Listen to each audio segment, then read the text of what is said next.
தமிழகத்தில் உள்ள அன்பான ஆசிரியர்களுக்கு என்னுடைய வணக்கங்கள். யூஜி டிஆர்பி எஸ்ஜிடி நியமன தேர்வர்கள் கவனம். 231 பிடி வேகன்சி கண்டறியப்பட்டுள்ளது. 11 எஸ்ஜிடி வேகன்சி கண்டறியப்பட்டுள்ளது. இது ஒரு இறுதி வாய்ப்பாக தான் பார்க்கப்படுகிறது. இறுதி வாய்ப்பு அப்படின்னா இப்போ வர ரெக்ரூட்மெண்ட்டுக்கு இது ஒரு இறுதி வாய்ப்பு. அதன் பிறகு இன்னொரு ரெக்ரூட்மெண்ட்டெல்லாம் வரும். எங்கேருந்து வருதுன்னு பாருங்கள். இந்த செய்தி ஈரோடு மாவட்டத்தில் கண்டறியப்பட்டிருக்கு. 231 பட்டதாரி ஆசிரியர் பணியிடங்கள், 11 இடைநிலை ஆசிரியர் பணியிடங்கள் ஈரோடு மாவட்டத்தில் வெளியாகிருக்கு. யார்கிட்டேருந்து வருதுன்னா பிடிஏ நிர்வாகத்திலேருந்து கேட்டிருக்காங்க. அப்போ இந்த காலி பணியிடங்கள் எதற்காக இருக்குது அப்படின்னா, இப்போதைக்கு தற்காலிக ஆசிரியர்களை நியமனம் பண்ணுவாங்க. அடுத்து நியமன தேர்வு வச்சு அதை கவுன்சிலிங் வச்சு நிரப்புவாங்க. அதனால் தேர்வுக்கு படிக்கிறவங்க தைரியமாக வேகமாக தயாராகுங்க.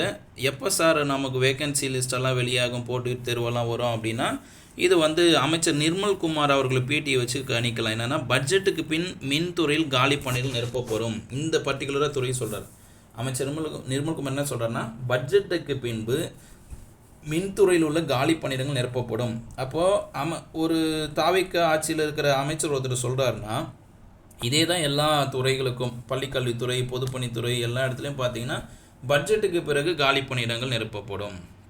அப்போ என்ன பண்ணுவாங்க, பட்ஜெட்டில் ஒதுக்கீடு செய்வாங்க. 4500 பணியிடங்கள் காலியாக இருக்குது. 1,07,000 பேர் இருக்க வேண்டிய இடத்துல 70,000 பேர் தான் வேலை செய்கிறாங்க. அதே மாதிரி இங்கே மின்சார கணக்கீட்டாளர்கள் 7,000 பேர் இருக்கணும். ஆனால் 4,500 பேர் தான் இருக்காங்க. அப்போ நம்ம இந்த இடத்துல நிரப்பணுன்றாங்க. அப்போது பட்ஜெட்டுக்கு பிறகு கண்டிப்பாக காலி பண்ணி நிரப்பப்படும். இந்த 231 வேகன்சி என்னென்னு பார்த்துடலாம். ஈரோடு மாவட்டத்தில் அரசு பள்ளிகளில் தமிழ் 48, ஆங்கிலம் 13, கணிதம் 36, அறிவியல் 91, சமூக அறிவியல் 43, மொத்தமாக 231 பட்டதாரி ஆசிரியர் பணியிடங்கள் இருக்குது. அதோடு இல்லாமல் இடைநிலை ஆசிரியர் காலி பணிகள் 11 இருக்குது. இது ரெண்டுமே யாருக்கு பொருந்தும் அப்படின்னா, யூஜி டிஆர்பி, பிடி பிஆர்டி டிஆர்பி தேர்வுக்கு படிக்கிறவங்களுக்கு இது ஒரு நல்ல செய்தி, மகிழ்ச்சியான செய்தி. அதே மாதிரி எஸ்ஜிடி நியமன தேர்வு தயாராகிறவங்களுக்கு ஒரு மகிழ்ச்சியான செய்தி. ஈரோடு மாவட்டத்தில் 11 வேகன்சி இருக்குது அப்படின்னா, ஒவ்வொரு மாவட்டத்துலேயும் இது போல் குறைவான பணியிடங்கள் இருக்கும். பட் ஒட்டுமொத்தமாக தொகுத்து பார்க்கும்போது ஒரு கணிசமான வேகன்சி கிடைக்கும். தேர்வு வரும், அதுக்கு நீங்கள் தயாராகுங்க. அது மட்டும்தான் இந்த செய்தி வழியாக சொல்ல முடியும். மீண்டும் இது போன்ற தகவல் உங்களுக்கு கிடைக்கணும்னா சேனலை சப்ஸ்கிரைப் பண்ணிவிட்டு இந்த தகவலை மற்றவங்க ஷேர் படுத்துங்க.